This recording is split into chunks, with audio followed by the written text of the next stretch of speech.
ISC news में आप तमाम लोगों का स्वागत और इस्तकबाल है। जैसा कि पूरी दिल्ली में और ख़ास करके मुस्लिम बाहुल सीटों पर जहां बहुत उरूज पर ज़ोर शोर के साथ इंतखाबी मुहिम की शुरुआत हो चुकी है, वहीं एक असेंबली सीट है सीलमपुर, जहां पिछले 10 साल से आम आदमी पार्टी चौधरी मतीन को जेर करते हुए, जिन्होंने तकरीबन 25 साल से उस सीट पर कब्जा कर रखा था लेकिन कोई भी तरक्याती काम नहीं कराए थे,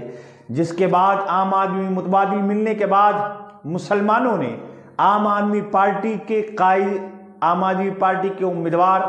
पर भरोसा किया और उन्हें कामयाब किया। लेकिन इसी लालच में पड़ करके चौधरी मतीन ने अपने बेटे जुबैर अहमद को आम आदमी पार्टी में शामिल करवाया और कांग्रेस को लात मार दी, इसी लालच में कि यहां से अब कांग्रेस जीतने वाली नहीं है, क्योंकि मैंने 10 साल में देख लिया तो उन्हें अपनी सियासी वजूद और सियासी सीट खतरे में नजर आने लगी। तो उन्होंने अपने बेटे को मशवरा दिया कि आप आम आदमी पार्टी में शामिल हो जाओ, और बहु जो कांग्रेस की सीटों पर कांग्रेस के वोट से कौंसलर बनी थी उसे भी आम आदमी पार्टी में शामिल करा दिया। लेकिन यही उनके लिए बुरी खबर आ रही है, और वो कितने भी दावे करते रहें, पैसे दे करके पब्लिक को इकट्ठा करते रहें, ये खबर आ रही है कि चौधरी जुबैर कम से कम 20 से 25 हज़ार वोटों से अपने वालिद मोहतरम की तरह हारेंगे,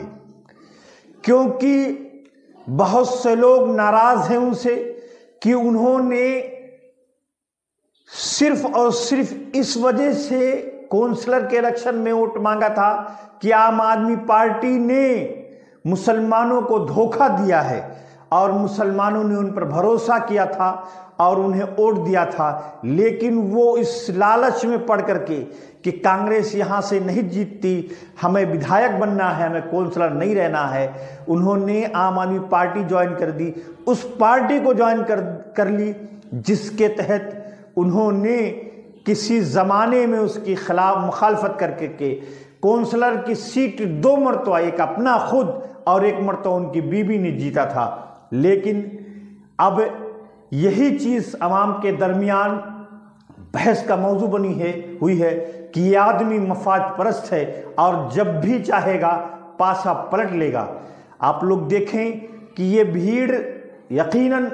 जुबैर अहमद ने पैसे से तो इकट्ठा कर ली, लेकिन क्या रुझान है इसके बारे में मैं आपको कुछ लोगों के बयानात भी दिला करके बताऊंगा। लेकिन फिलहाल आप ये देखें,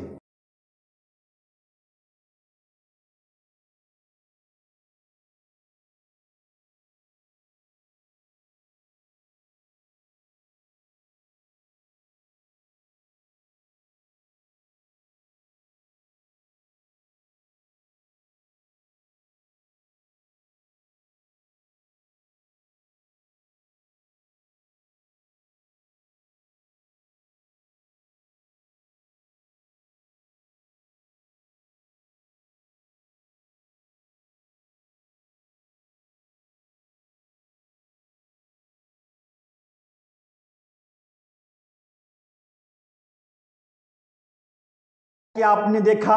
कि ये भीड़ है, तो ये भीड़ सिर्फ और सिर्फ दिखाने वाली भीड़ है।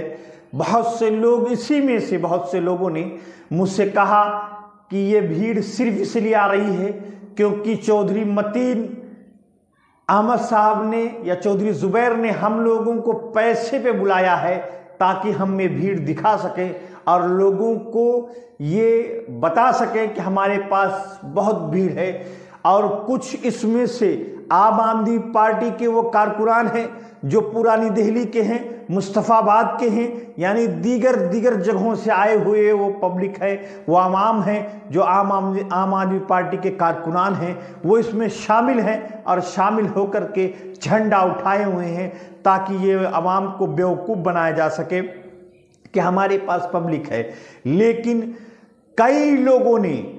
लोगों ने बाकायदा ये कहा कि अगर आप चाहोगे तो मैं वीडियो बयान दे दूंगा और बयान देने के बाद ये बता दूंगा कि फला आदमी को हम वोट दे रहे हैं। यहाँ हमारी सबसे बेहतरीन, हमारे नज़दीक अगर कोई लीडर है तो अब्दुर्रहमान है, क्योंकि अब्दुर्रहमान ने पिछले 5 सालों में वो सारे काम कराए जिसकी हमें ज़रूरत थी। जहाँ तक सड़कों की बात है वहाँ सड़क नहीं बन पाए, लेकिन सड़कों की बात है उसके बावजूद उन्होंने रियासती हुकूमत से काफ़ी मुतालबात किए, जिसके बाद रियासती हुकूमत ने काम कराने शुरू भी कर दिए थे। इससे साफ जाहिर हो रहा है कि अवाम अब चौधरी ज़ुबैर के साथ नहीं बल्कि कांग्रेस के उम्मीदवार अब्दुर्रहमान के साथ है। और ये 5 फरवरी के बाद, इंतखाब होने के बाद जब रिजल्ट 8 फरवरी को आएगा तो अवाम देखेंगे कि वहाँ से ज़ुबैर अहमद तकरीबन 20 से 25 हज़ार वोटों से हार गए। ये अब फैसला करना है, किसी के भीड़ देख कर किसके बहकावे में नहीं आना है, बल्कि खुद फैसला करना वहाँ की आवाम को कि हमारे लिए कौन बेहतर है कौन नहीं बेहतर है। क्योंकि जो शख्स सियासी फायदे के लिए अपनी पुरानी पार्टी, जिससे उसने जिस पार्टी ने उन्हें 25 साल तक इज्जत दी, वो शख्स छोड़ के चला गया, तो समझ रखना कि वो आदमी आगे क्या करेगा। अगर उससे बीजेपी की तरफ से फ़ायदा मिलेगा, बीजेपी पैसे दे के खरीदेगी, तो यकीनन बिक सकता है। अब आप खुद ही फैसला करें।